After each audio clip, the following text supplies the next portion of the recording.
in support of the Women's Reservation Bill.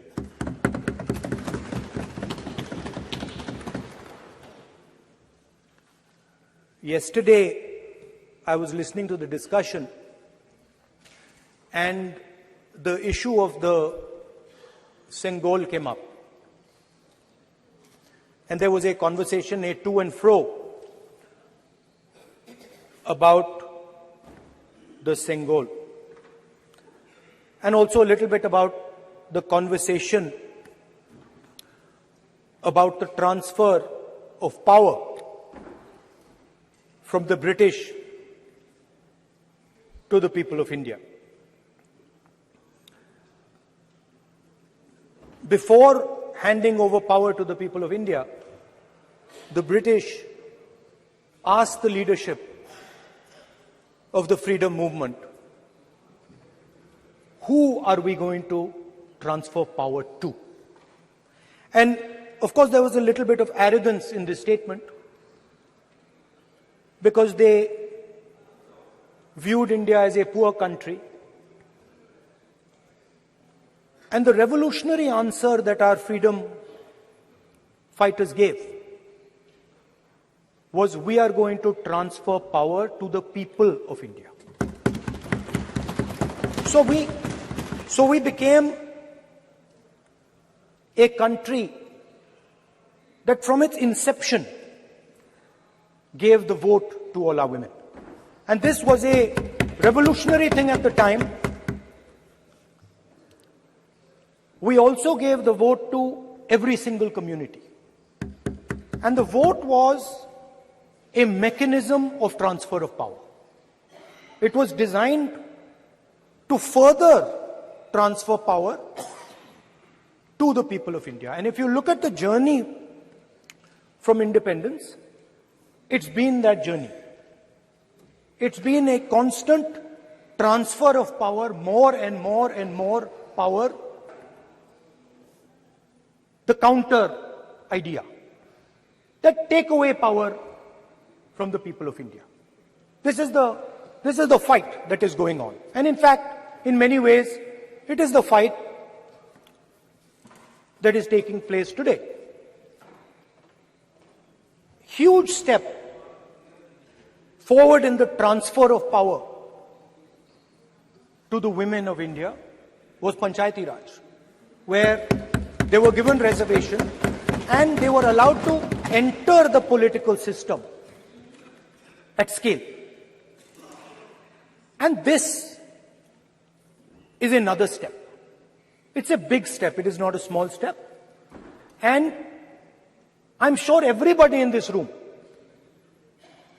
the treasury benches, the opposition, everybody agrees that this is a very important step for the women of our country. They fought for independence. They are as capable as any man, in many ways more capable, and should be given as much space as they possibly can be given. There is one thing, in my view, that makes this bill incomplete. I would like to have seen OBC reservation included in this bill. I think it is very important that a large chunk of India's population, large chunk of India's women should have access to this reservation. And that is missing in this bill. There are also two things that seem strange to me. One is the idea that you require a new census to implement this bill. And the second is that you require a new delimitation to implement this bill. In my view, it is quite simple. This bill can be implemented today by giving 33% of the seats in the Lok Sabha and the Vidhan Sabha to India's women. And so I wonder if this is not designed to push the ball forward, 7, 8, 9 years, and then let this thing play out the way it does. I know my friends tend to like to take the attention of people away from other issues.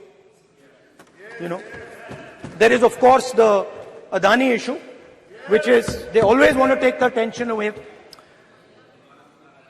But there is another, I would like to say that. One of the things that, this is quite a nice building, nice peacocks, nice peacock feathers on the ground, nice peacock feathers in the chair. It's a nice, tasteful building. But frankly, I would have liked to see the President of India in this process. The President of India is a woman. She represents the tribal community, and it would have been befitting to have her visible in this transfer from one house to the other. So, one of the things that the government likes to distract from, of course, is Mr. Adani. And there is another thing that the government likes to distract everybody from. And that thing is called the caste census. For some reason, and I don't quite understand what this reason is, the moment the opposition raises the issue of caste census, the BJP tries to create a new distraction, a new sudden, event, so that the OBC community and the people of India look the other way. In my research for this speech,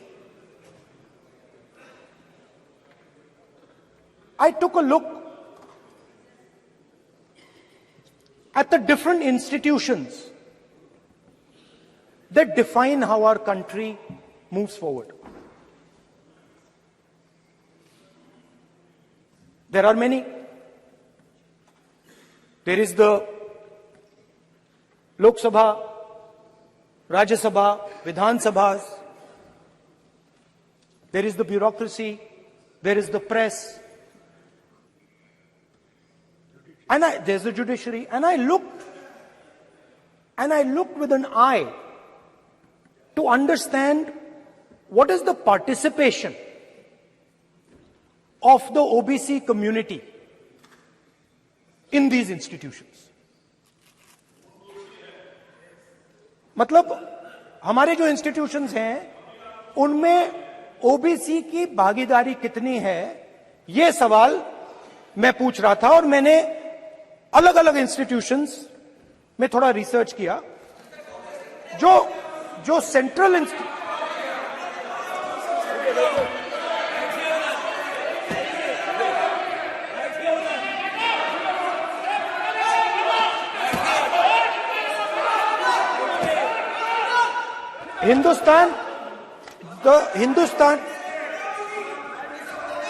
the central, don't worry, don't be scared, we are discussing, डरो मत, हम caste census की बात कर रहे हैं, डरो मत.